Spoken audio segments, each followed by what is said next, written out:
5. Encuéntrate y sé tú mismo. Recuerda que no hay nadie en el mundo como tú.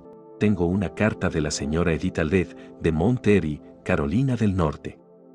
Esta carta dice: cuando era niña, era sensible y tímida en extremo. Siempre pesaba demasiado y mis mejillas me hacían parecer todavía más gruesa de lo que era. Tenía una madre chapada a la antigua que creía que era una locura procurar que las ropas embellecieran. Decía siempre: la casquivana cosecha lágrimas. Y me vestía en consecuencia. Yo nunca iba a fiestas, nunca me divertía y, cuando fui al colegio, nunca me reunía con otros niños en actividades exteriores, ni siquiera deportivas.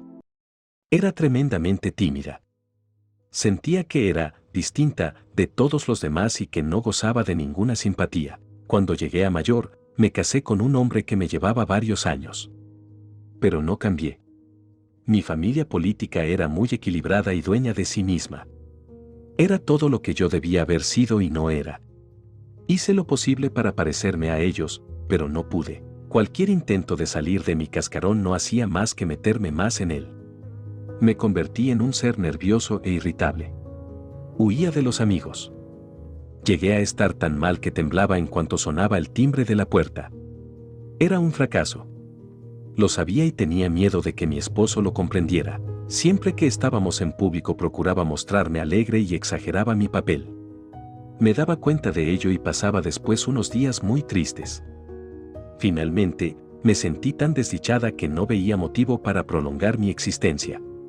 Comencé a pensar en el suicidio. ¿Qué sucedió para que cambiara la vida de esta desgraciada mujer? Una simple observación casual. La señora Alred prosigue: una observación casual transformó toda mi vida.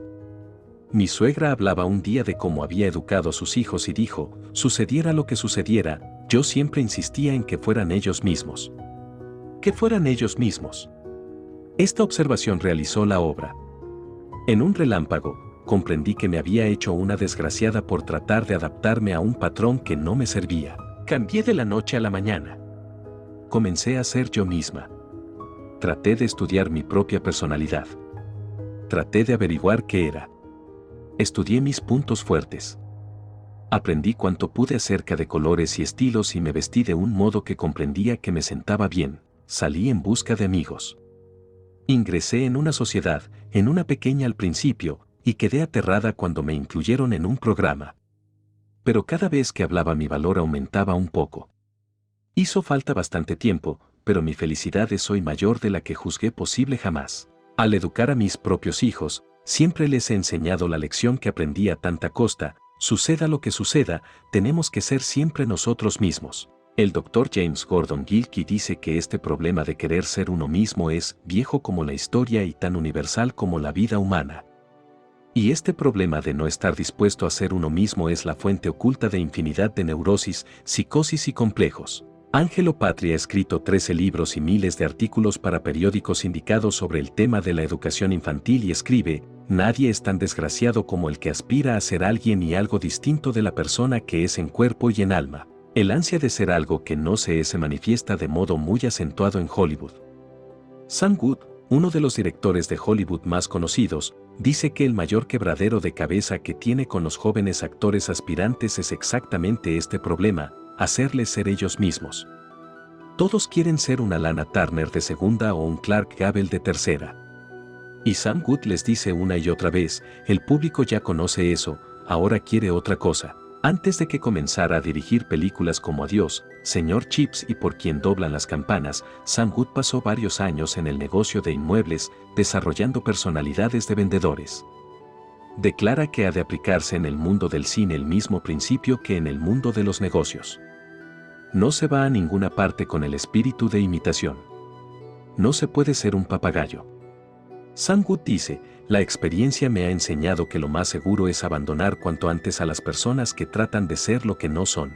Pregunté a Paul Boynton, jefe de personal de la Saken y Backyum Company, cuál es el error más grave que cometen los que solicitan trabajo. Es un hombre que debe saberlo, ha atendido a más de 60,000 solicitantes y ha escrito un libro titulado Six Ways to Get a Job, 6 modos de obtener un empleo. Y este hombre me contestó: el error más grave que cometen las personas que solicitan trabajo es no ser ellas mismas. En lugar de dejar las cosas al natural y ser completamente francas, frecuentemente dan las contestaciones que ellas creen que uno quiere. Pero esto no da resultados, porque nadie quiere un farsantón. Nadie quiere nunca moneda falsa. La hija de un tranviario tuvo que aprender esta lección de un modo muy duro. Quería ser cantante. Pero su rostro era su desdicha. Tenía una boca grande y dientes salientes.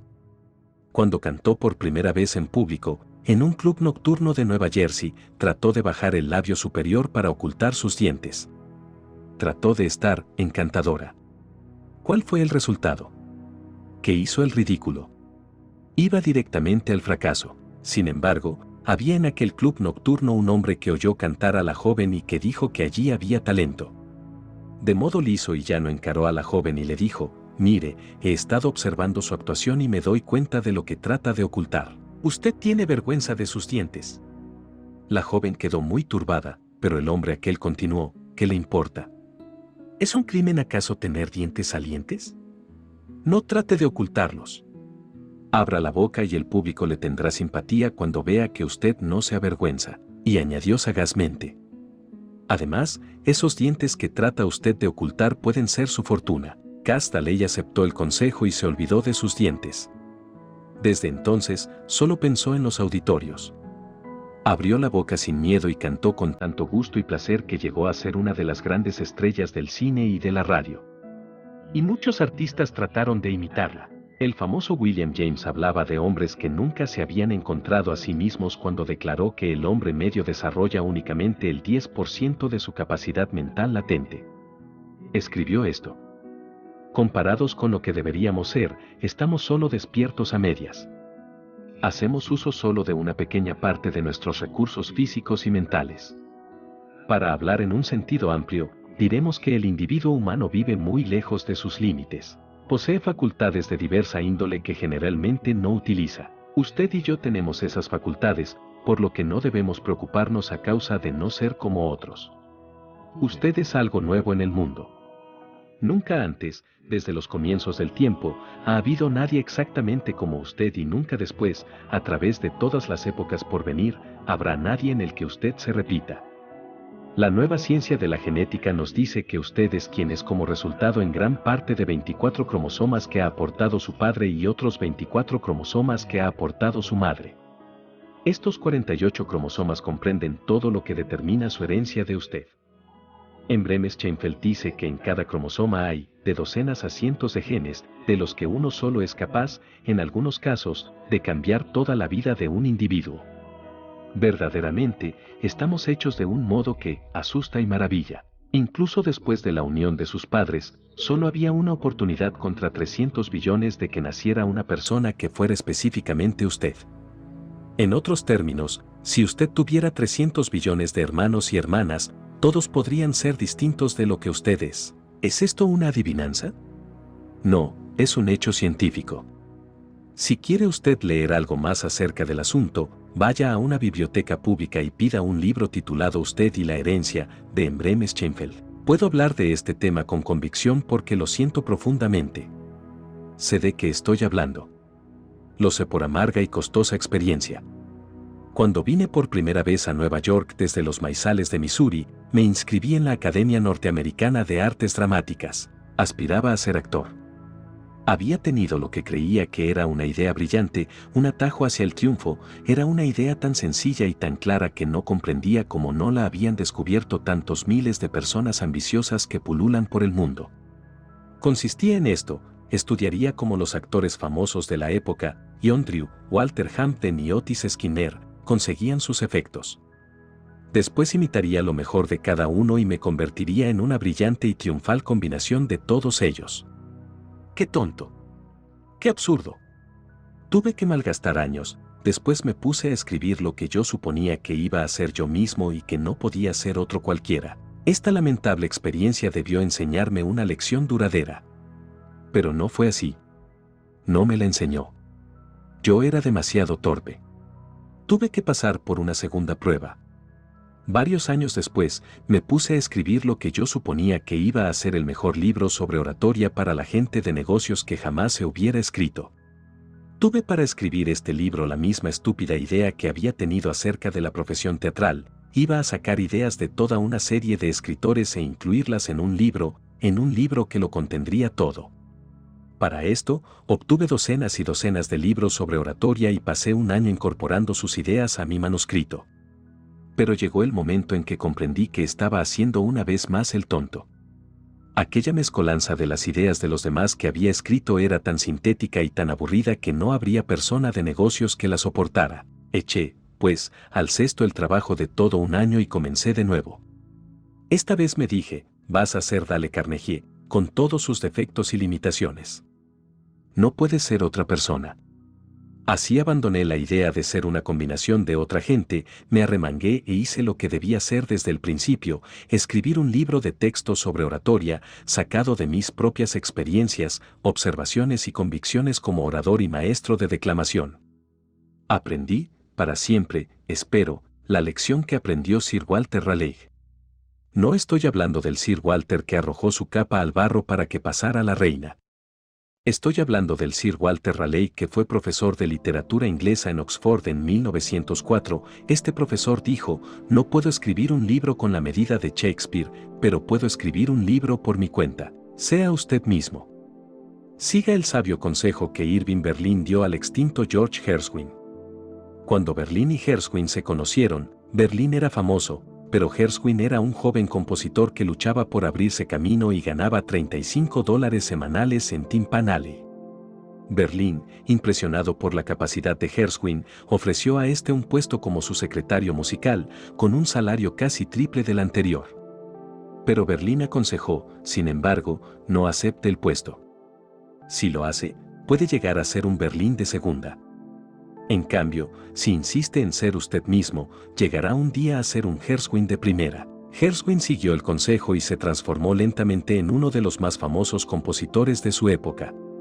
Charlie Chaplin, Will Rogers, Mary Margaret McBride, Gene Autry y millones más tuvieron que aprender la lección que trato de enseñar en este capítulo. Tuvieron que aprenderla a mucho costo, como me pasó a mí. Cuando Charlie Chaplin comenzó a hacer películas, el director insistió en que imitara a un popular comediante alemán de la época. Charlie Chaplin no llegó a ninguna parte hasta que actuó con su propia personalidad. Bob Hope tuvo una experiencia análoga, pasó varios años actuando en espectáculos de canto y baile y no hizo nada de fundamento hasta que fue él mismo. Will Rogers hizo girar una cuerda en un vaudeville durante años, sin pronunciar una palabra. Así continuó hasta que descubrió su don humorístico de carácter único y comenzó a hablar mientras hacía girar su cuerda. Cuando Mary Margaret McBride actuó por primera vez en la radio, trató de ser una comediante irlandesa y fracasó. Cuando se limitó a ser lo que era, una sencilla campesina de Missouri, se transformó en una de las más populares estrellas de la radio de Nueva York. Cuando Gene Autry quiso desprenderse de su acento de Texas, se vistió como los jóvenes de la ciudad y afirmó ser de Nueva York. Las gentes se reían de él a sus espaldas. Pero, cuando comenzó a tocar su banjo y a cantar tonadas de vaquero, Gene Autry inició una carrera que hizo de él el cowboy más popular del cine y de la radio. Usted es algo nuevo en este mundo. Alégrese de ello. Saque el máximo provecho de lo que la naturaleza le ha procurado. En última instancia, todo arte es autobiográfico. Usted solo puede cantar lo que es. Usted solo puede pintar lo que es. Usted debe ser lo que sus experiencias, su ambiente y su herencia le han hecho. Para bien o para mal, usted debe cultivar su propio jardín.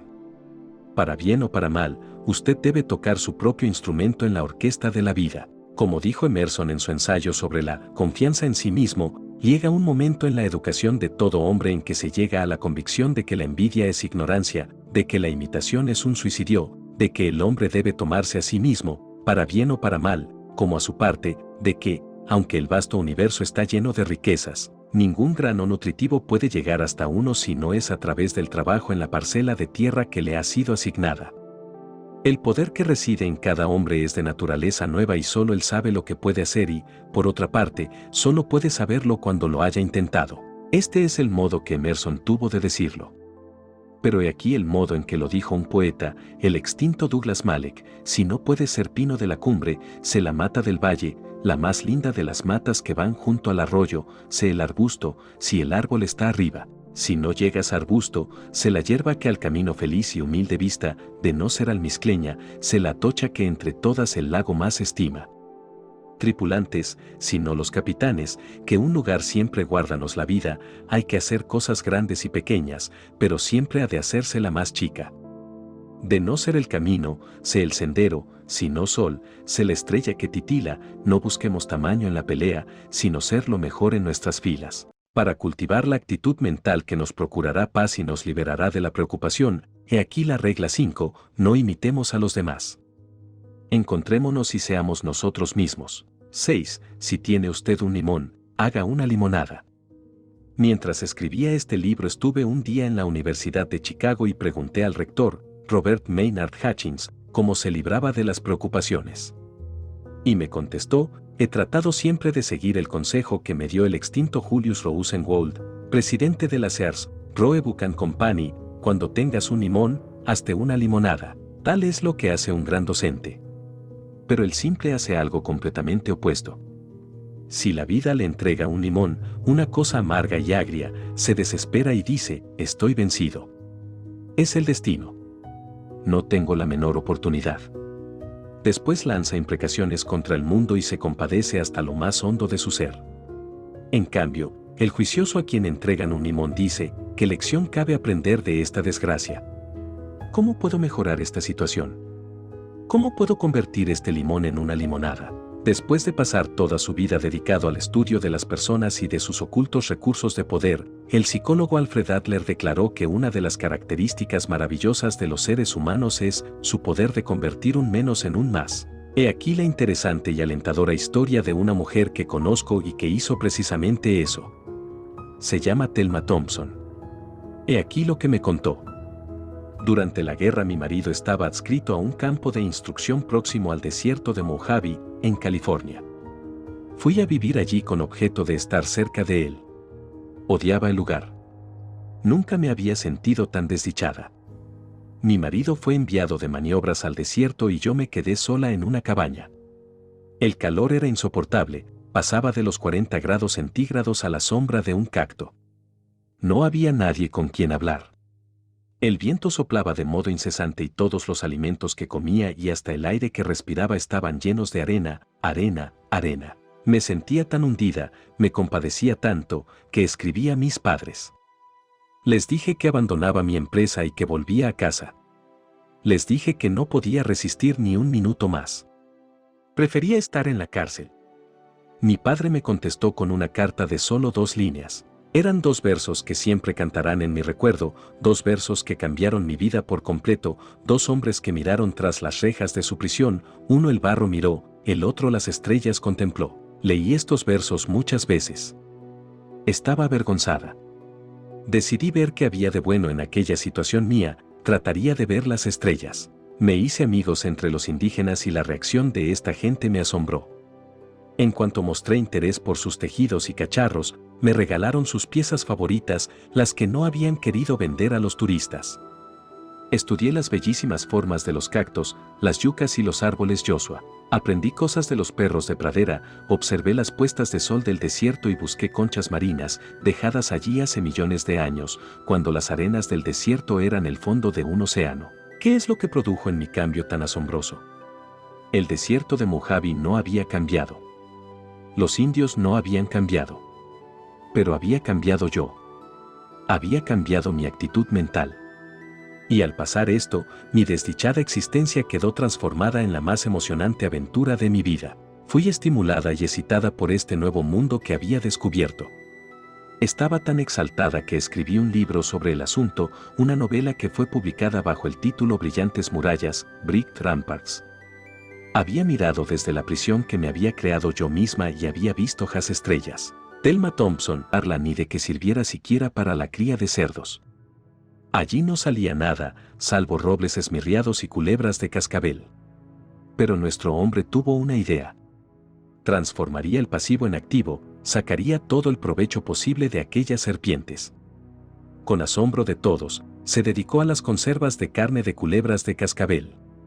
Cuando lo visité hace unos cuantos años, vi que los turistas acudían a su criadero de serpientes a razón de 20,000 por año.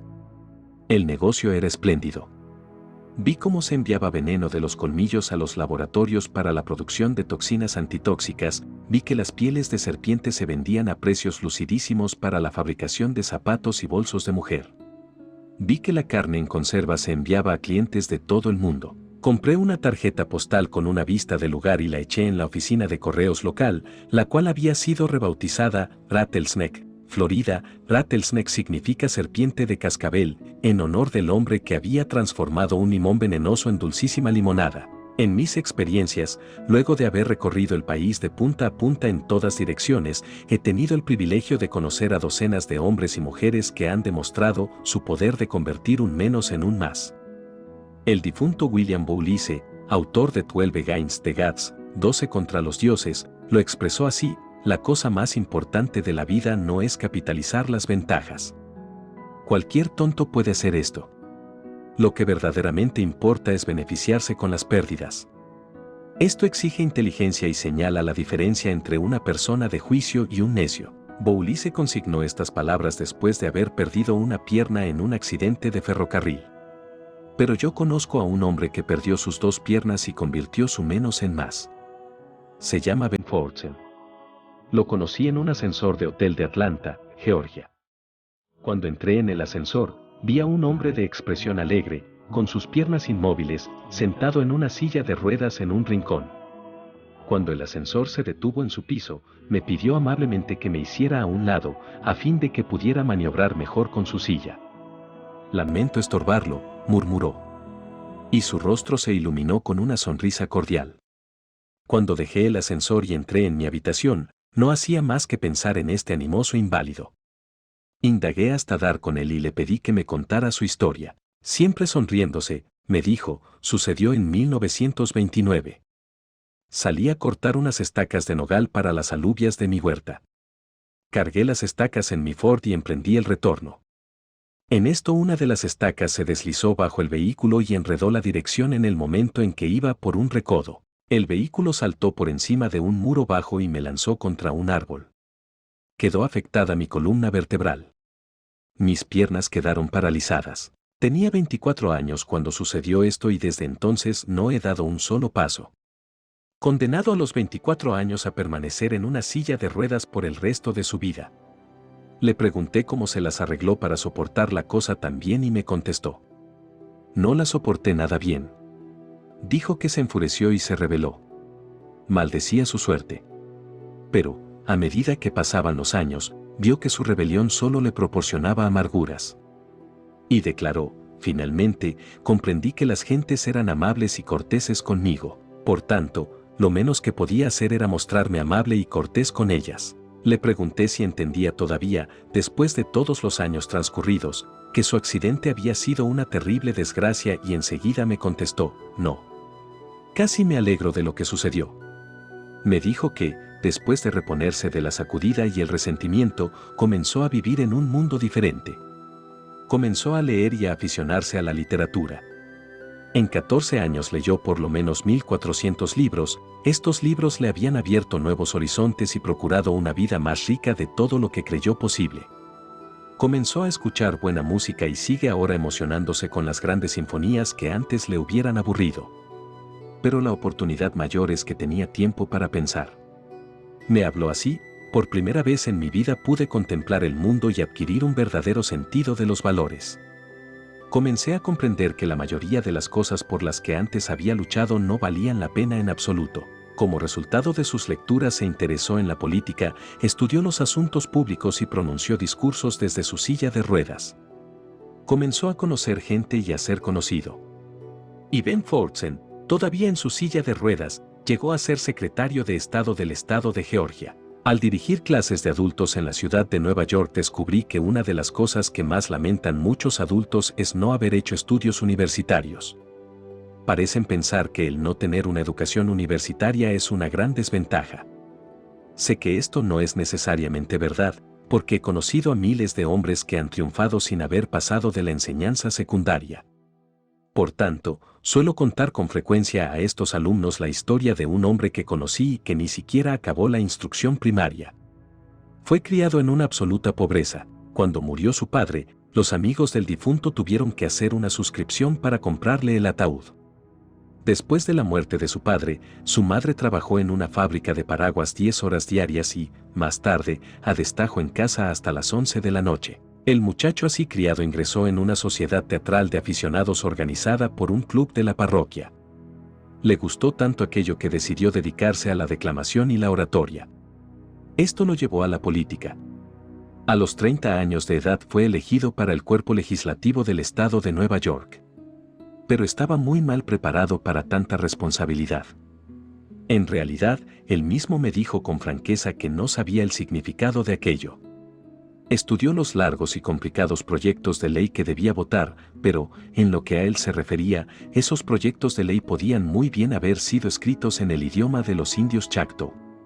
Quedó preocupado y aturdido cuando lo nombraron miembro de la Comisión de Bosques, porque no había pisado un bosque en su vida. Quedó preocupado y aturdido cuando lo hicieron miembro de la Comisión de Banca, porque jamás había tenido una cuenta bancaria. Me dijo que estaba tan desalentado que hubiera dimitido si no le hubiese avergonzado admitir la derrota ante su madre. Desesperado, decidió estudiar 16 horas diarias y convertir su limón de ignorancia en una limonada de conocimiento. Al hacer esto se transformó de político local en una figura nacional y en lo que mereció del diario The New York Times la calificación de ciudadano más querido de Nueva York. Estoy hablando de Al Smith. 10 años después de que estableciera su programa de autoeducación, Al Smith fue la mayor autoridad en el gobierno del estado de Nueva York. Fue elegido gobernador del estado de Nueva York para 4 periodos. En aquellos tiempos esa marca no había sido alcanzada por ningún otro ser humano. En 1928 fue el candidato demócrata para la presidencia. 6 grandes universidades, con inclusión de Columbia y Harvard, confirieron grados honoríficos a este hombre que no había pasado de la instrucción más elemental.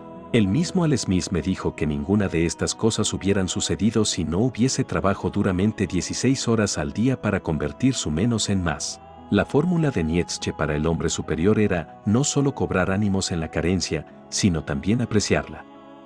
Cuanto más he estudiado las carreras de los grandes personajes, más me he convencido de que un número sorprendentemente considerable de ellos han triunfado porque comenzaron con desventajas que les acicatearon hacia los grandes comportamientos y las grandes recompensas. Como dijo William James, nuestras dolencias nos ayudan de modo inesperado. Sí, es muy posible que Milton escribiera mejor poesía por ser ciego y que Beethoven compusiera mejor música por ser sordo. La brillante carrera de Ellen Keller fue inspirada y hecha posible por su ceguera y su sordera. Si Tchaikovsky no se hubiese visto ante la frustración y casi ante el suicidio por su trágico matrimonio, es probable que no hubiera podido componer nunca su inmortal sinfonía patética. Si Dostoyevsky y Tolstoy no hubiesen tenido vidas torturadas, es muy posible que no hubieran podido escribir nunca sus novelas inmortales. El hombre que cambió el concepto científico de la vida sobre la Tierra escribió así: si no hubiese sido tan gran inválido, no hubiera realizado tanto trabajo como realicé. Tal fue el modo en que Charles Darwin confesó que sus dolencias le habían ayudado de modo inesperado. El mismo día en que nació Darwin en Inglaterra, nacía otra criatura en una choza de troncos en los bosques de Kentucky. También, este ser fue ayudado por sus dolencias. Se llamaba Lincoln, Abraham Lincoln. Si se hubiese criado en una familia aristocrática y disfrutado de un título en Derecho de Harvard y una vida matrimonial feliz, es probable que nunca hubiera encontrado en las profundidades de su corazón las obsesionantes palabras que pronunció en Gettysburg ni el sagrado poema que declamó en su segunda inauguración, las más bellas y nobles frases que hayan sido pronunciadas jamás por un rector de hombres, con malicia hacia nadie, con caridad para todos. Harry Emerson Fosdick dice en su libro The Power to See It Through, el poder de llevarlo a cabo, hay un proverbio escandinavo que algunos de nosotros deberíamos adoptar como grito de combate para nuestras vidas. El viento norte hace a los vikingos. ¿De dónde sacamos la idea de que la vida segura y agradable, la ausencia de dificultades y la comodidad de la holgura hicieron a las personas buenas o felices? Por el contrario, las personas que se compadecen continúan compadeciéndose incluso cuando están entre blandos almohadones y, en cambio, la fuerza de carácter y la felicidad han ido siempre en la historia a personas en toda clase de circunstancias, buenas, malas o indiferentes, que han tomado sobre los hombros su responsabilidad personal. Así, repetidamente, el viento norte ha hecho a los vikingos. Supongamos que estamos tan desalentados que juzgamos que no hay la menor esperanza de que podamos alguna vez convertir nuestros limones en limonada. He aquí dos razones de que deberíamos intentarlo, de todos modos, de que tenemos todo que ganar y nada que perder. Primera razón, podemos triunfar. Segunda razón, aunque no triunfemos, el mero intento de convertir nuestro menos en más hará que miremos hacia adelante y no hacia atrás. Esto reemplazará nuestros pensamientos negativos por pensamientos positivos. Esto pondrá en libertad energía creadora y nos impulsará a ocuparnos de tal modo que no tendremos tiempo ni inclinación para llorar sobre lo pasado y que se fue para siempre. En una ocasión, cuando Ole Bull, el violinista mundialmente famoso, estaba dando un concierto en París, la cuerda de la nota la de su violín se rompió bruscamente. Pero Ole Bull se limitó a terminar su melodía con 3 cuerdas. Y Harry Emerson Fosdick dice: así es la vida, cuando se rompe la cuerda de la, se termina con 3 cuerdas. Esto no es solo la vida. Es más que la vida. Es la vida triunfal. Si de mí dependiera, haría esculpir en bronce y expondría en todas las escuelas del país estas palabras de William Bowlise. La cosa más importante de la vida no es capitalizar las ventajas. Cualquier tonto puede hacer esto. Lo que verdaderamente importa es beneficiarse con las pérdidas. Esto exige inteligencia y señala la diferencia entre una persona de juicio y un necio. Por lo tanto, para cultivar una actividad mental que nos procure la paz y la felicidad, hagamos algo en relación con la regla 6. Cuando el destino nos entregue un limón, tratemos de convertirlo en limonada. 7. Cómo curarse de la melancolía en 14 días. Cuando comencé a escribir este libro ofrecí un premio de $200 para el relato más provechoso y alentador sobre cómo suprimir la preocupación. Los 3 árbitros de este concurso fueron Eddie Rickenbacker, presidente de la Eastern Airlines, el Dr. Stewart W. M. C. Cleland, presidente de la Lincoln Memorial University, y H. W. Kaltenborn, analista de noticias por radio. Sin embargo, recibimos 2 relatos tan soberbios que los árbitros fueron incapaces de elegir entre ellos. Ante esto, dividimos el premio. He aquí uno de los relatos que empataron para el primer premio, es el relato de C.R. Burton, que trabajaba para la Weiser Motor Sales de Springfield, Missouri. El señor Burton escribió: perdí a mi madre cuando tenía 9 años y a mi padre cuando tenía 12. Mi padre sufrió una muerte violenta, pero mi madre se marchó simplemente de casa hace 19 años y no la he vuelto a ver. Tampoco he vuelto a ver a mis 2 hermanitas que mi madre se llevó. Transcurrieron 7 años antes de que mi madre me escribiera una carta. Mi padre resultó muerto en un accidente 3 años después de la partida de mi madre. Había comprado con un socio un café en una localidad de Missouri y, durante una ausencia por motivos de negocios, el socio vendió el café al contado y se escapó con el dinero. Un amigo telegrafió a mi padre para que volviera cuanto antes y, con la prisa, mi padre se mató en un accidente de automóvil en Salinas, Kansas. 2 de las hermanas de mi padre, pobres, de edad y enfermas, se llevaron a sus casas a 3 de los huérfanos. Nadie nos quiso a mí y a mi hermanito. Quedamos a merced de las autoridades de la localidad. Estábamos obsesionados por el temor de que nos llamaran huérfanos y nos trataran como a tales. Estos temores no tardaron en materializarse. Durante algún tiempo viví con una familia pobre de la localidad. Pero los tiempos eran duros y el cabeza de familia perdió su colocación, por lo que les fue imposible continuar alimentándome.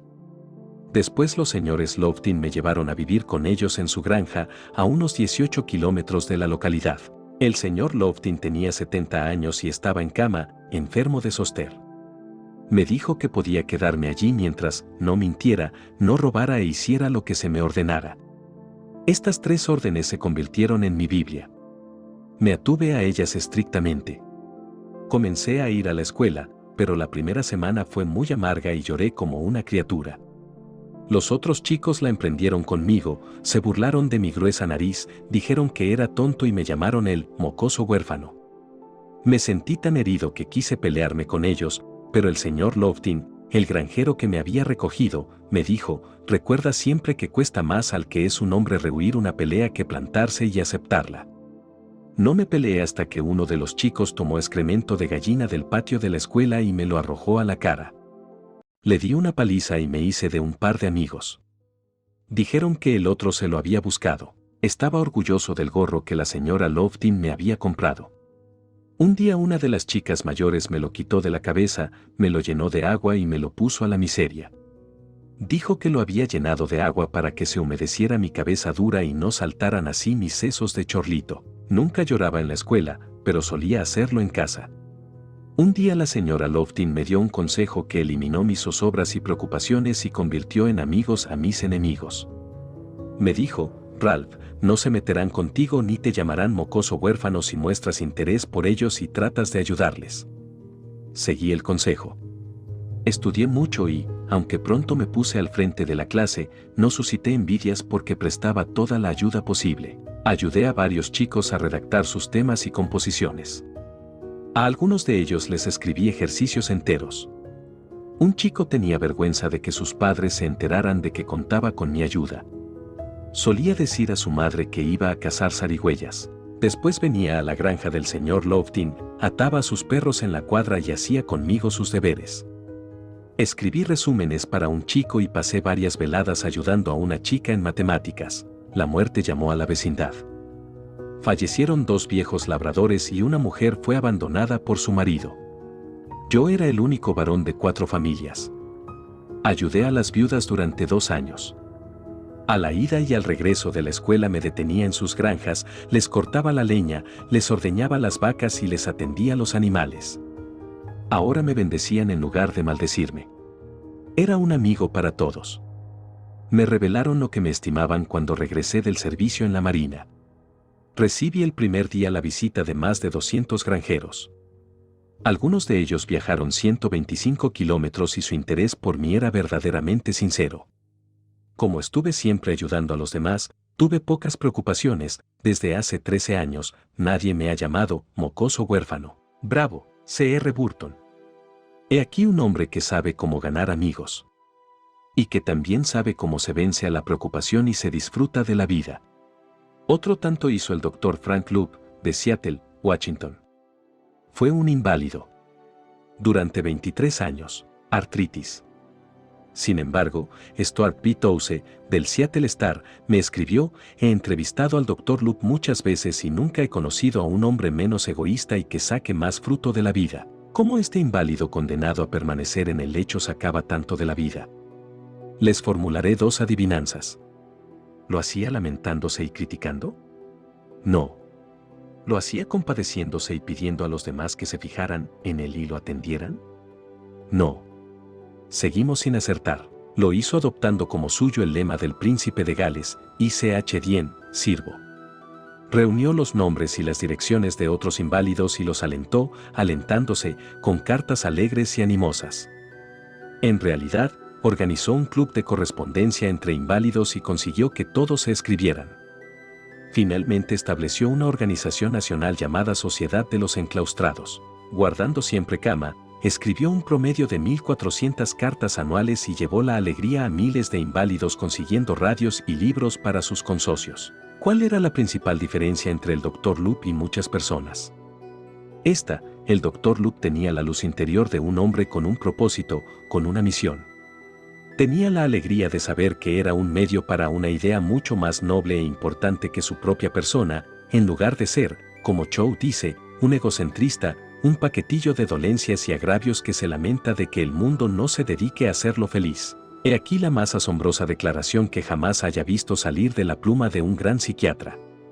Esta declaración fue formulada por Alfred Adler. Solía decir a sus pacientes afectados por la melancolía: usted puede curarse en 14 días si sigue esta prescripción. Procure un objeto de obtener atención, simpatía y apoyo. El paciente parece únicamente abatido por su propia culpa. Un primer recuerdo melancólico es generalmente algo como esto: recuerdo que quería tenderme en el canapé, pero mi hermano se había tendido allí. Lloré tanto que mi hermano tuvo que levantarse. Los melancólicos tienden frecuentemente a vengarse de sí mismos suicidándose y el primer cuidado del médico debe consistir en no proporcionarles una excusa para el suicidio. Yo mismo he procurado aliviar la tensión general proponiéndoles como primera regla del tratamiento: nunca haga nada que no le agrade. Esto parece algo muy modesto, pero llega a las mismas raíces del problema. Si un melancólico puede hacer todo lo que quiere, ¿a quién ha de acusar? ¿De qué ha de vengarse? Yo le digo, si quiere usted ir al teatro o salir de vacaciones, hágalo. Y si cambia de parecer en el camino, desista.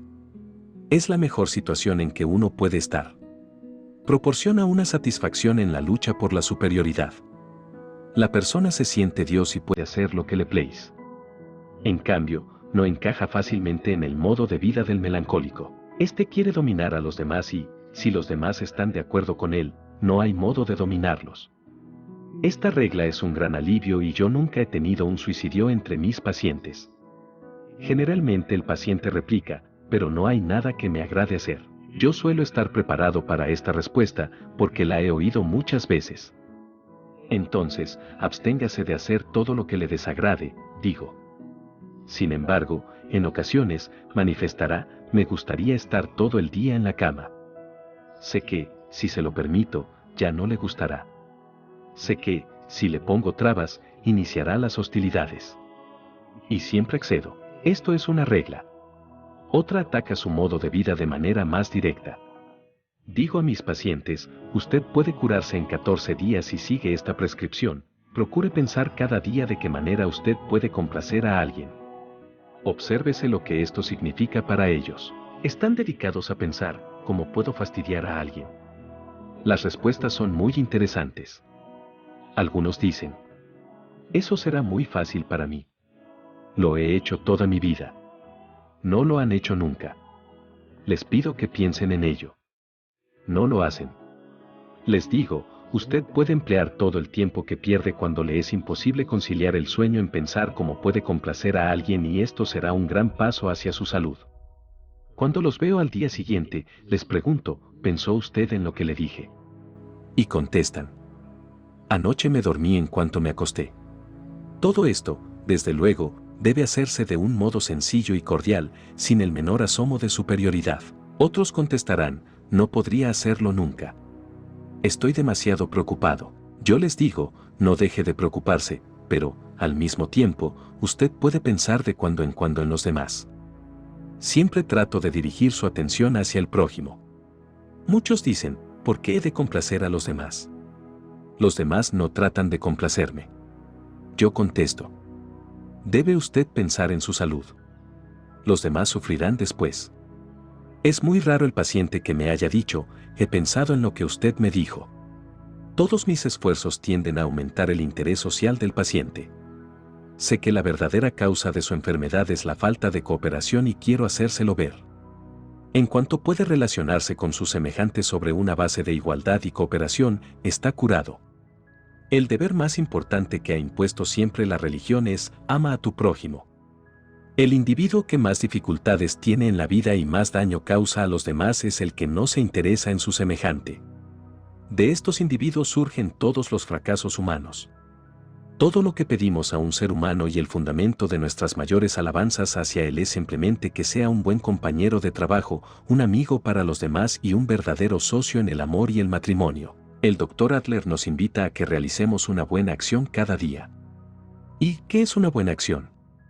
El profeta Mahoma dijo, una buena acción es la que provoca una sonrisa de alegría en el rostro de otro. ¿Por qué una buena acción cada día tiene tan asombrosos efectos en el que la hace?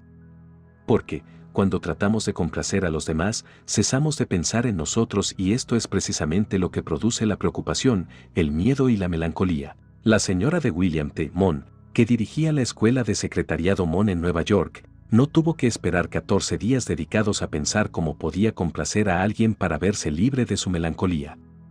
Sacó un paso de ventaja a Alfred Adler o, mejor dicho, 13 pasos. Acabó con su melancolía, no en 14 días, sino en un día, pensando en una manera de complacer a un par de huérfanos. Sucedió así, según lo revela la señora Mon, en diciembre, hace 5 años, estaba hundida en una sensación de pena y autocompasión. Después de varios años de una feliz vida matrimonial, había perdido a mi esposo. Al acercarse la Navidad, mi tristeza aumentó. Nunca en mi vida había pasado una Navidad en la soledad, temía que llegaran las fiestas. Unos amigos me habían invitado a pasar la Navidad con ellos, pero no me sentía en condiciones de divertirme. Comprendía que sería un aguafiestas. Rechacé las amables invitaciones.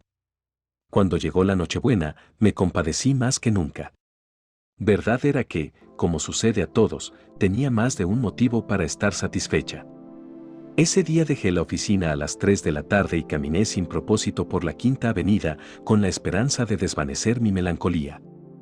La avenida estaba atestada de grupos alegres y bulliciosos, las escenas evocaban recuerdos de los años felices. Se me hizo insoportable la idea de volver a casa, de ir a un departamento vacío y sin vida. Estaba perpleja. No sabía qué hacer. No podía contener las lágrimas. Después de caminar una hora o cosa así, me encontré frente a la terminal de una línea de autobuses. Recordé que mi marido y yo habíamos subido más de una vez a un autobús desconocido por simple gusto de la aventura y, por lo tanto, subí al primer autobús que encontré en la estación.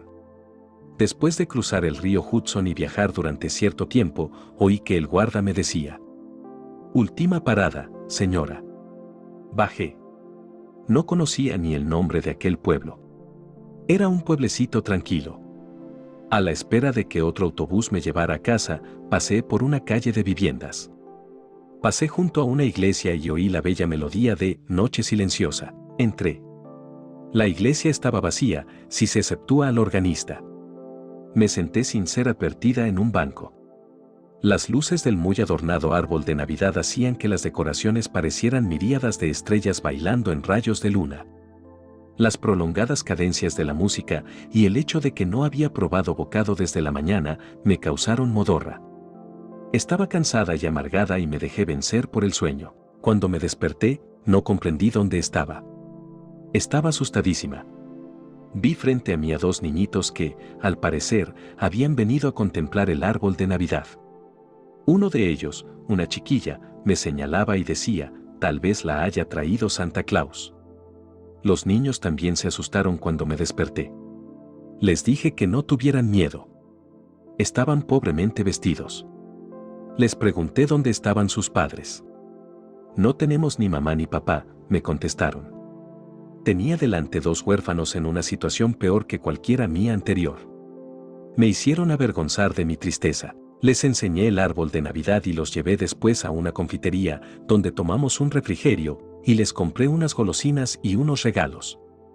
Mi soledad se desvaneció como por arte de magia. Aquellos huérfanos me procuraron la única felicidad y el único olvido de mí misma que había experimentado desde hacía meses.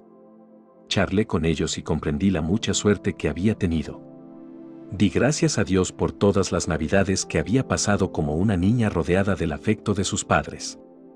Aquellos huérfanos hicieron por mí mucho más de lo que yo hice por ellos. Esta experiencia me reveló de nuevo la necesidad de hacer felices a los demás para ser uno mismo feliz. Vi que la felicidad es contagiosa. Al dar, recibimos. Al ayudar a alguien, al ofrecerle mi afecto, me libré de la preocupación, la tristeza y la compasión de mí misma, y me sentí una persona nueva. Y lo fui, no solo entonces, sino en los años que siguieron. Podría llenar un libro con relatos de personas que aliaron en el olvido de sí mismas la salud y la felicidad. Por ejemplo, tomemos el caso de Margaret Taylor Yates, una de las mujeres más populares en la Marina norteamericana. La señora Yates es una novelista, pero ninguna de sus novelas de misterio es ni la mitad de interesante que el relato verídico de lo que le sucedió aquella fatídica mañana en que los japoneses atacaron a Pearl Harbor. La señora Yates había sido una inválida desde hacía más de un año, un corazón débil.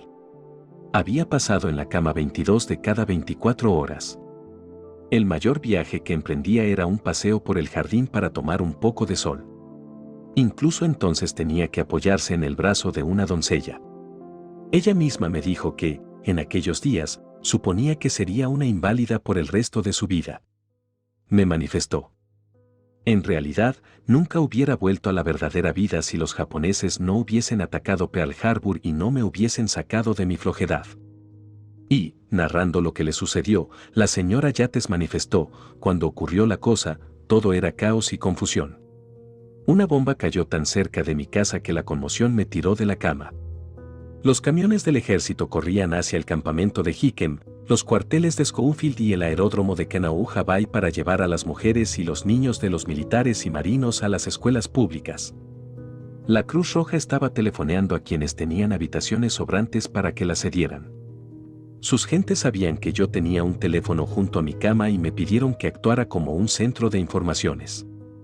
En consecuencia, yo fui enterándome de dónde estaban siendo alojados las mujeres y los niños de militares y marinos, y estos, siguiendo las instrucciones de la Cruz Roja, me telefoneaban para averiguar dónde paraban sus familiares. Pronto supe que mi marido, el teniente de navío Robert Raleigh Yates, estaba ileso. Traté de animar a las esposas que no sabían la suerte corrida por sus maridos y de consolar a las viudas, que eran muchas. Habían perecido 2.117 oficiales y hombres de la Marina y del Cuerpo de Infantería de Marina y otros 960 habían desaparecido. En un principio contesté a las llamadas sin abandonar la cama. Después me senté en ella. Finalmente estuve tan atareada y exaltada que me olvidé por completo de mi debilidad, dejé la cama y me senté a una mesa. Ayudando a los que estaban peor que yo, me olvidé de mí misma. Y ya no he vuelto a la cama, salvo para las 8 horas de sueño regular de cada noche. Comprendo ahora que si los japoneses no hubiesen atacado Pearl Harbor, yo hubiera continuado siendo una semi-inválida toda la vida. Estaba muy cómoda en la cama, me atendían muy bien y ahora me doy cuenta de que estaba perdiendo inconscientemente la fuerza de voluntad necesaria para rehabilitarme. El ataque de Pearl Harbor fue una de las mayores tragedias de la historia norteamericana, pero, en lo que a mí se refiere, fue una de las mejores cosas que me hayan sucedido. Esta terrible crisis me procuró una fuerza que yo jamás había creído poseer. Hizo que mi atención abandonara a mi persona y se fijara en los demás. Me dio una razón de ser grande, poderosa, importante. Ya no tenía tiempo que dedicarme o para cuidarme. La tercera parte de las personas que van a ver a los psiquiatras podrían probablemente curarse haciendo lo que hizo Margaret Yates, interesarse en la ayuda a los demás. ¿Es idea mía? No, es poco más o menos lo que dijo Carl Jung.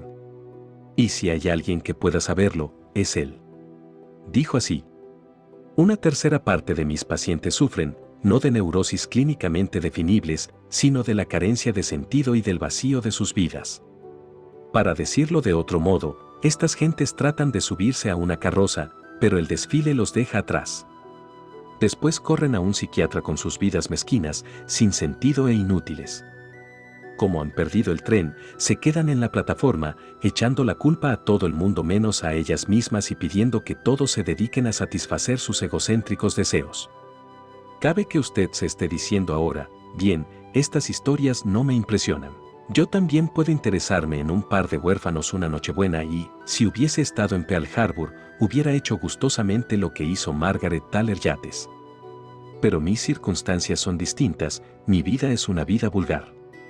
Trabajo 8 horas diarias en un puesto aburrido, nunca me sucede nada dramático. ¿Cómo puedo interesarme en la ayuda a los demás? ¿Y por qué debo hacerlo? ¿Qué puedo yo sacar de eso? Es una pregunta lógica. Trataré de contestarla. Por muy vulgar que sea su vida, es indudable que se verá cada día con algunas personas. ¿Qué hace usted en relación con ellas? ¿Se limita usted a mirarlas o trata de averiguar lo que les puede agradar? ¿Qué me dice usted, por ejemplo, de su cartero? Camina todos los años cientos de kilómetros y entrega la correspondencia en la puerta de usted.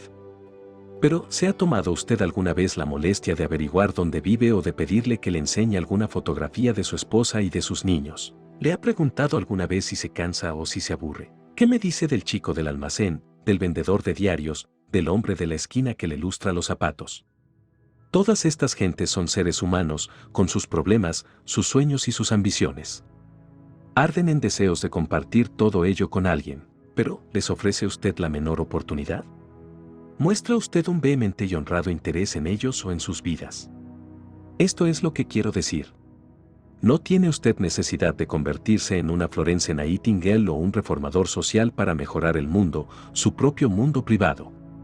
Puede empezar mañana mismo con las personas que encuentre. ¿Qué puede usted sacar de eso? Una felicidad mucho mayor. Una mayor satisfacción y el sentirse orgulloso de sí mismo. Aristóteles llamó a esta clase de actitud egoísmo ilustrado. Zoroastro dijo: hacer bien a los demás no es un deber, es una alegría, porque aumenta tu propia salud y tu propia felicidad. Y Benjamin Franklin lo resumió en forma muy sencilla: cuando eres bueno para los demás, eres mejor para ti mismo. Henry Selink, director del Psychological Service Center de Nueva York, escribe, ningún descubrimiento de la psicología moderna tiene, a mi juicio, tanta importancia como la prueba científica de la necesidad de sacrificarse o disciplinarse para realizarse y ser feliz. Pensar en los demás no solamente impide que uno se preocupe por sí mismo, sino que ayuda a tener muchos amigos y a pasarlo muy bien. ¿Cómo? Bien, una vez pregunté al profesor William Lyon Phelps, de Yale, cómo lo hacía. Y aquí lo que me dijo. Nunca voy a un hotel, una barbería o un almacén sin decir algo agradable a las personas que encuentro.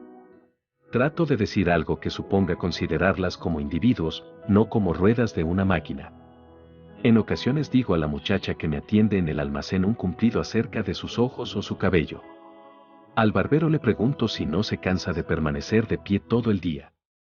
Indago cómo se le ocurrió adoptar el oficio de barbero, cuánto tiempo lleva en el oficio y el número de cabezas que lleva rapadas. Le ayudo a hacer el cálculo. He observado que cuando uno toma interés en los asuntos de los demás les causa un gran placer. Frecuentemente estrecho la mano del botones que me trae mis cosas. Esto le da ánimos y lo mantiene feliz para todo el día. Un día de verano caluroso en extremo fui al coche comedor de la línea de New Haven para almorzar. El coche estaba atestado y parecía un horno, el servicio era lento. Cuando finalmente llegó el mozo para entregarme la minuta, dije, la gente de la cocina tiene que estar hoy pasando muy mal día. El mozo lanzó una exclamación con tono amargado. En un principio creí que estaba furioso. Habló así, Dios. Las gentes vienen aquí y se quejan de la comida. Protestan de la lentitud del servicio y gruñen acerca del calor y los precios. Llevo escuchando sus críticas 19 años y es usted la primera y única persona que haya expresado jamás una simpatía hacia los cocineros que se están asando vivos en esa cocina. ¿Qué no daríamos para que hubiera más pasajeros como usted? El mozo estaba aturdido porque yo me había referido a los cocineros como a seres humanos y no como a ruedas de la vasta organización de un gran ferrocarril. Lo que las personas quieren es que se les preste un poco de atención como a seres humanos.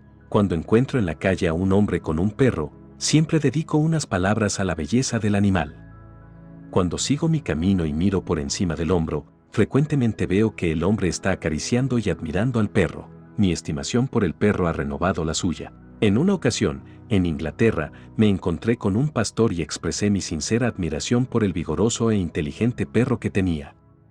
Le pregunté cómo había adiestrado al animal. Al alejarme miré por encima del hombro y vi que el perro, en dos patas, con las delanteras sobre los hombros del pastor, estaba siendo acariciado por este.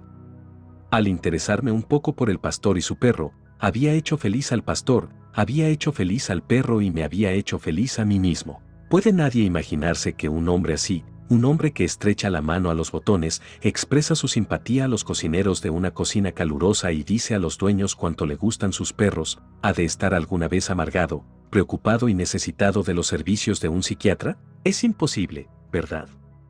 No cabe duda, desde luego. Un proverbio chino lo dice así, siempre queda un poco de fragancia en la mano que te da rosas. No hace falta que digamos nada de esto a Billy Phelps, de Yale. Lo sabe. Lo ha vivido. Si es usted varón, sáltese este párrafo. No le interesará.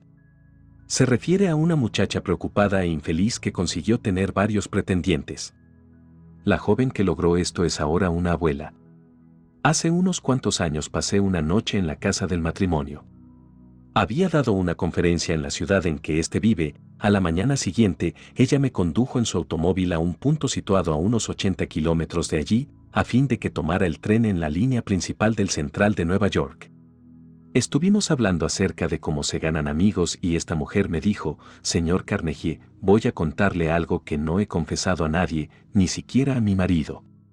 Por cierto, este relato no va a ser ni la mitad de interesante de lo que ustedes se imaginan. Tras declararme que pertenecía a una familia muy distinguida de Filadelfia, continuó, la tragedia de mi adolescencia y mi juventud fue nuestra pobreza. No podíamos estar en muchas cosas a la misma altura de otras jóvenes de mi condición social. Mis ropas no eran nunca de la mejor calidad. Tenía que hacerlas durar demasiado, no me sentaban bien y frecuentemente distaban de hallarse a la última moda. Me sentía tan humillada y avergonzada que muchas veces lloraba en la cama. Finalmente, por pura desesperación, adopté la costumbre de hacer preguntas al caballero que me tocaba al lado en las cenas acerca de sus experiencias, sus ideas y sus planes para el futuro. No hacía estas preguntas porque me interesaran mucho las respuestas. Las hacía únicamente para que mi acompañante no se fijara en mis pobres ropas. Pero sucedió una cosa extraña. A medida que escuchaba a estos jóvenes y sabía más de ellos, me iba interesando de verdad en lo que decían. Llegué a interesarme tanto que me olvidaba a veces de las ropas dichosas. Pero lo más asombroso era esto, como, al saber escuchar y alentar a los jóvenes a que hablaran de sí mismos, los hacía felices, a poco me convertí en la muchacha más buscada de mi grupo social y 3 de esos jóvenes quisieron casarse conmigo. Algunas de las personas que lean este capítulo se dirán, toda esta charla acerca de interesarse en los demás es pura insensatez, pura habladuría religiosa. No es para mí esta música celestial. Lo que yo quiero es obtener lo mejor que pueda, y obtenerlo ya, y al diablo los demás. Bien, si tal es su opinión, puede hacerlo, pero si tiene usted razón, se han equivocado todos los grandes filósofos y maestros, Jesús, Confucio, Buda, Platón, Aristóteles, Sócrates, San Francisco, que ha habido desde el principio de la historia. Sin embargo, como cabe que usted se burle de las enseñanzas de los jefes religiosos, busquemos el consejo de un par de ateos. En primer lugar, tomemos al extinto A. E. Housman, profesor de la Universidad de Cambridge y uno de los más distinguidos eruditos de su generación. En 1936 dio una conferencia en la Universidad de Cambridge sobre el nombre y la naturaleza de la poesía. En esta conferencia declaró que la verdad más grande que jamás se haya dicho y el más profundo descubrimiento moral de todos los tiempos fueron estas palabras de Jesús. Quien encuentre su vida la perderá y quien pierda su vida por mi causa la hallará. Hemos oído decir esto a los predicadores toda la vida. Pero Housman era un ateo, un pesimista, un hombre que pensaba en el suicidio. Sin embargo, entendía que la persona que solo piensa en sí misma muy poco puede sacar de la vida. Será desdichada, pero la persona que se olvida de sí misma en el servicio de los demás encontrará la alegría de vivir. Si a usted no le impresiona lo que dijo A. E. Housman, busquemos el consejo del más distinguido ateo norteamericano del siglo XX, Theodore Dreiser. Dreiser calificó a todas las religiones de cuentos de hadas y consideró la vida como un cuento narrado por un idiota, lleno de ruido y furor, sin significado alguno. Sin embargo, Dreiser propugnó el gran principio que Jesús había enseñado, servir a los demás. Dijo esto, si el hombre ha de extraer algo de alegría de su paso, debe pensar en hacer las cosas mejores, no solamente para sí, sino también para los demás, ya que su propia alegría depende de su alegría en los demás y de la de los demás en él. Si hemos de hacer las cosas mejores para los demás, como Dreiser propugnaba, hagámoslo pronto. El tiempo pasa. Pasaré por este camino solo una vez. Por tanto, cualquier bien que pueda hacer o cualquier afecto que pueda mostrar debe ser para hoy. No debo posponerlo o descuidarlo, porque no pasaré de nuevo por este camino. Por tanto, si quiere usted eliminar la preocupación y cultivar la paz y la felicidad, he aquí la regla 7, olvídese de sí mismo interesándose en los demás. Haga cada día una buena acción que provoque una sonrisa de alegría en el rostro de alguien. En síntesis, 7 maneras de cultivar una actitud mental que nos procurara paz y felicidad. Regla 1. Tengamos pensamientos de paz, valor, salud y esperanza, porque nuestras vidas son la obra de nuestros pensamientos. Regla 2. No tratemos nunca de pagar a nuestros enemigos con la misma moneda, porque, si lo hacemos, nos haremos más daño del que les hagamos. Hagamos lo que hace el general Eisenhower, no perder un minuto pensando en las personas que nos desagradan. Regla 3. En lugar de preocuparnos por la ingratitud, esperémosla. Recordemos que Jesús sanó a 10 leprosos en un día y solo uno se lo agradeció. ¿Por qué hemos de esperar más gratitud de la que Jesús obtuvo? B. Recordemos que el único modo de ser feliz no es esperar gratitud, sino dar por el placer de dar. C. Recordemos que la gratitud es un rasgo cultivado, por tanto, si queremos que nuestros hijos sean agradecidos, hay que educarlos para ello. Regla 4. Cuente sus bienes, no sus males. Regla 5. No imitemos a los demás. Encontrémonos y seamos nosotros mismos, porque la envidia es ignorancia y la imitación es suicidio. Regla 6. Cuando el destino nos entregue un limón, tratemos de hacer una limonada. Regla 7. Olvidemos nuestra propia felicidad tratando de crear un poco de felicidad para los demás.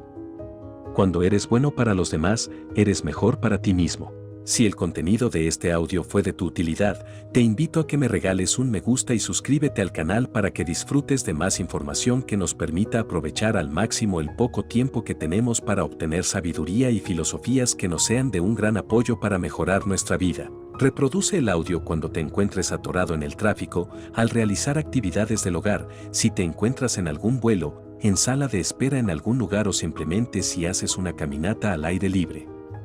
Siempre es bueno encontrar medios que nos permitan tener oportunidad de aprender y mejorar como seres humanos. Sé audaz y aprovecha al máximo la oportunidad que tenemos de estar en este mundo y no olvides, carpe diem, tempus fugit.